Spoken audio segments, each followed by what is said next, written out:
This ISO 3200 film went through X-ray security scanners 19 times. So what happened to it? I asked my 7 Instagram followers and they were pretty evenly split between thinking it would be lightly fogged and totally nuked. Now, as I usually do, I'm going to show you the results first, and the results are lightly fogged with some artifacts that look like minor streaks or light leaks. In other words, the film was not totally ruined, and I got mostly usable shots. It's not what people would have you think. Now, I wouldn't do this on anything mission critical, but 19 X-rays on ISO 3200 film, this is about as bad as it can ever really get under any kind of reasonable normal travel conditions that most people would go through. And all that happened was I ended up with mostly usable shots with a look that some people, not me, actually deliberately try to get. I'm talking about those expired film light leak shooters, which I'm definitely not one of those. So my conclusion here is that, this is like an extreme worst case scenario type situation.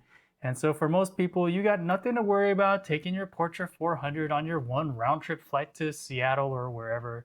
And don't sweat it if your film gets x-rayed 4 or 5 times. Just make sure you put it in your carry-on luggage and not your checked luggage.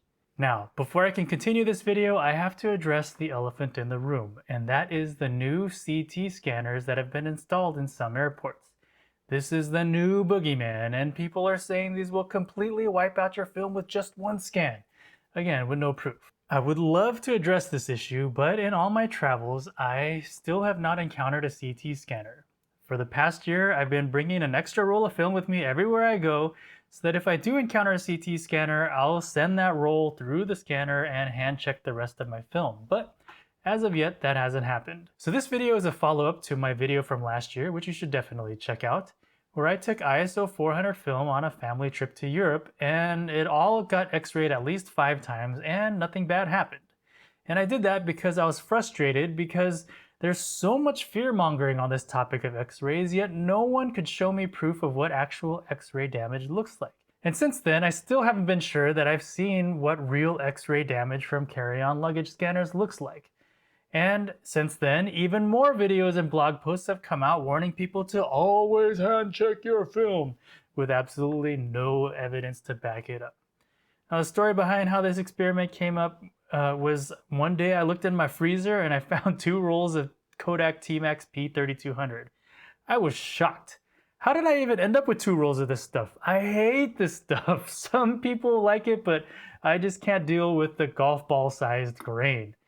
And I also knew that I had 2 major trips coming up.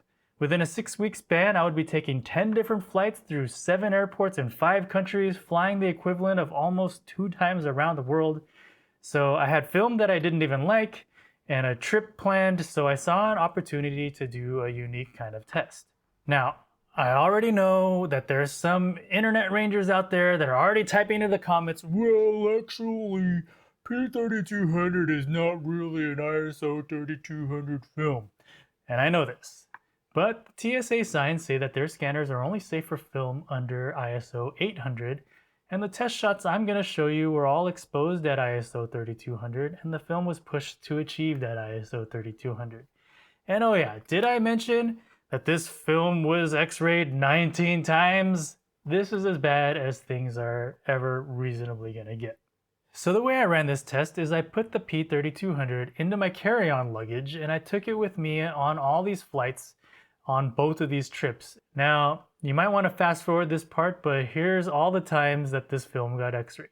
The first scan was at LAX on my way to Singapore. Then it was scanned again just before getting on my flight to Surabaya, Indonesia. And it was scanned again going through customs in Surabaya. And then it was scanned 4 times going in and out of my hotel in Surabaya. And it got scanned again flying from Surabaya to Bali and again on arrival when I got to my hotel in Bali. And from there, on the way back to Singapore, it got scanned twice because they put my bag back on the scanner again for some reason. And I spent a couple nights in Singapore. And then before my flight from Singapore to back home, it was scanned 2 more times. 2 weeks later, I took off again from LAX and it got scanned on my way to New Delhi. After spending a few nights in Delhi, I headed back to the airport to fly to Amritsar, and my bag got scanned twice. And the following week, it got scanned again as I flew back to Delhi. The next day, it was scanned again as I got on a flight to Istanbul, and then in Istanbul, it got scanned on arrival before I was able to make my connecting flight back to LAX. After I got back home, I loaded up the film into this Nikon N2000, which I picked up at a thrift store a few months before. I had already run film through it to verify that it works properly. And so after shooting this film, I developed it in Cinestill DF96 monobath according to their specific instructions for pushing Kodak T-Max P3200. Now, as I mentioned before, the results were not too bad. Certainly there was some X-ray damage, and I was actually glad to finally be able to see some damage and to share it with the world. There definitely is a light fog over all of the film that you can see in the clear parts of the film, and there are some other weird patterns that look like light leaks. Now, whether you can see any damage or not in the final image depends a lot on the content of the image. In shots with large areas with the same tone, the light leaks are more visible, but in less minimalistic shots, it's hard to see any damage at all. So yes, if you X-ray your high-speed film 19 times, you very may well see some damage, but your film won't be totally nuked. On my other video, one commenter said that they took a roll of Delta 3200 through just one X-ray and it was totally nuked. But another commenter said that they regularly fly with Delta 3200 and it's fine. Based on these results, I'm gonna have to say, sorry dude, but if your Delta 3200 was totally ruined, it was probably user error and not the X-ray. You do have to take it with a little bit of a grain of salt when you hear other people say, oh, well, you know, I X-rayed this and it got ruined. There may be other reasons why their film got ruined that may not have anything to do with the X-rays, but they just blame it on that. I don't recommend taking any mission critical work through 19 X-rays, but the level of fogging I saw was a lot less than a lot of the expired films I've seen, and the light leaks look more like faint lens flares. Now, I haven't verified this, but I have heard that flying at high altitude itself exposes the film to more radiation than the security X-rays. That could maybe explain the increased base fog, as this film flew the equivalent of almost twice around the world. Now, I'm going to go with the same recommendations as I made last year. You don't need to hand check your ISO 400 film through airport security. On this same trip, I had a roll of Fuji Superia Extra 400 that I shot while I was in Surabaya, and when I got back to Singapore, as you can see, I decided to get it developed by a local lab in Singapore because this had already been X-rayed 11 times and I actually cared about the images on this roll. The Superia after 11 X-rays didn't show any signs of X-ray damage. And I also shot a roll of Portra 400 in Bali, which by the time I got home had been X-rayed 10 times. That also didn't show any signs of damage. And I had this roll of Ektachrome E100, which I carried with me on both of these trips, and I shot it only on the second trip to India. And this got X-rayed 15 times. I don't do E6 at home, so I had this one get developed by the good folks at One Stop Film Lab in downtown LA. Also, no visible X-ray damage. So really, for most people, on most trips, on most film, you really don't need to hold up the security line asking for hand checks. So yeah, for the last year, I've been confidently flying all over the world, sending all my film through the carry-on luggage X-rays, train X-rays, hotel X-rays, and I will continue to do so. Maybe not with ISO 3200 film, but certainly with ISO 400, I have no qualms about it whatsoever, and neither should you.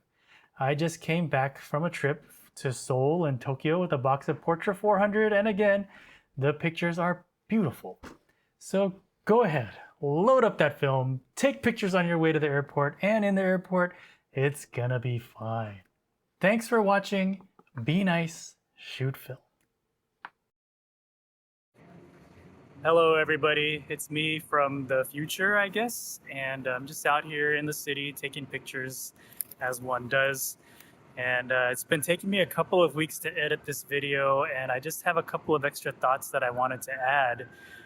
The first thing just being that the main point or reason behind this series of videos is I don't want people to be afraid to travel. I want people to not be afraid to travel with film. There's so much fear-mongering out there. People are scared to travel with film, and I just want to say, look, if you want to hand check your film every time, you know, you be you, you do what you want to do, but you know, if you accidentally left your film in your luggage and it went through the X-ray, it's probably fine. So don't worry about it. Just travel freely. Take the shots that you want to take, man. Don't worry about it, right? And so I even did an experiment where I left film in my checked luggage, and it went through checked luggage scanners in 2 different airports. I made a YouTube Shorts video about it. I'm gonna actually add that video to the end of this video so you can see that too. But really, you don't have to worry about traveling with film. Just do it, man, and have a good time. The second thing is, in my last video, I got a comment that was like, oh, why should we believe you? What makes you such an expert? You have like 3 subscribers, and like, it's true. There's no reason to believe me. I'm not an expert. I'm not specially educated on this. And so I'm not asking you to believe me. That's why I show you all my scans. I show you even the negatives. Sometimes I'm even showing like the developing. I'm showing you the evidence. I'm not asking you to believe me based on who I am or my authority. I'm just showing you the evidence.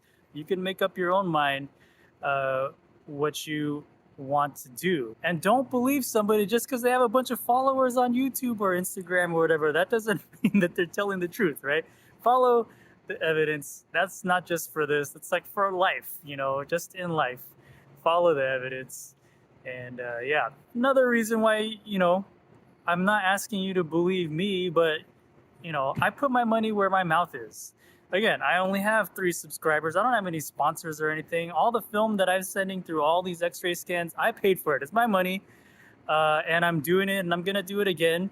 And yeah, I'm practicing what I preach, and just traveling all over the place, just sending my film through the X-rays. So, nobody's paying me to do this. I'm doing it.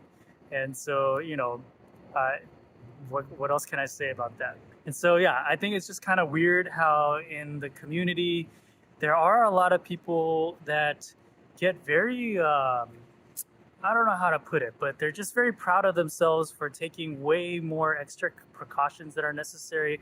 Oh, I'll never send my film through the X-ray. Oh, I'll never do this or that. And, that's great. If that's how you want to do it, that's great. But you know what? It doesn't make you a better photographer. It doesn't make your pictures any better. It doesn't make you a better person than anybody else. You do what you want to do, but just the main thing out is just go out there and take pictures, man. That's what I'm doing. So everybody just be nice, have fun, shoot film. All right, so this is a roll of film that I brought with me in checked luggage on 2 flights. And then I brought it back in my carry-on luggage, shot it, and developed it at home. And the results are shocking.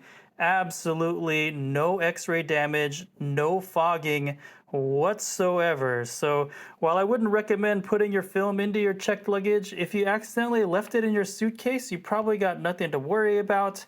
Don't fear traveling with film.